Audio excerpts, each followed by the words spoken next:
Actes, chapitre 6. À cette époque-là, alors que le nombre des disciples augmentait, les hellénistes murmurèrent contre les Hébreux parce que leurs veuves étaient négligées lors des distributions quotidiennes.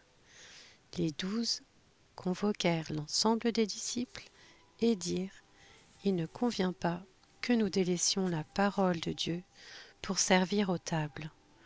C'est pourquoi, frères et sœurs, choisissez parmi vous 7 hommes de qui l'on rende un bon témoignage, remplis d'Esprit Saint et de sagesse, et nous les chargerons de ce travail.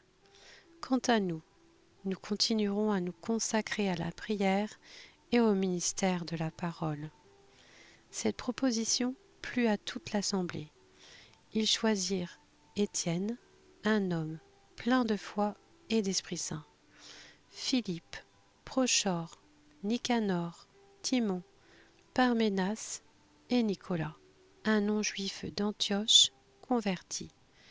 Ils les présentèrent aux apôtres et ils posèrent les mains sur eux en priant. La parole de Dieu se propageait de plus en plus.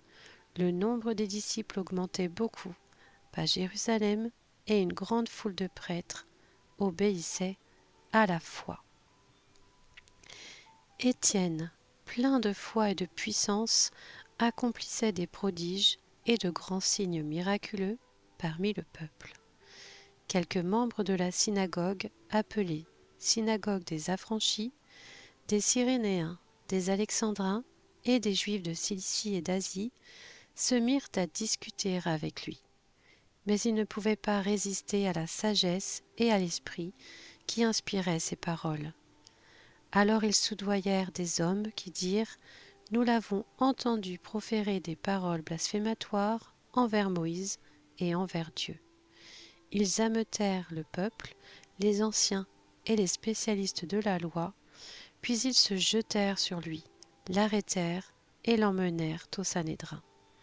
Ils présentèrent de faux témoins qui dirent : « Cet homme ne cesse de proférer des paroles blasphématoires contre le lieu saint et contre la loi. Nous l'avons entendu dire que Jésus, ce Nazaréen, détruira ce lieu et changera les coutumes que Moïse nous a transmises. » Tous ceux qui siégeaient au Sanhédrin avaient les regards fixés sur Étienne. Ils virent que son visage était comme celui d'un ange.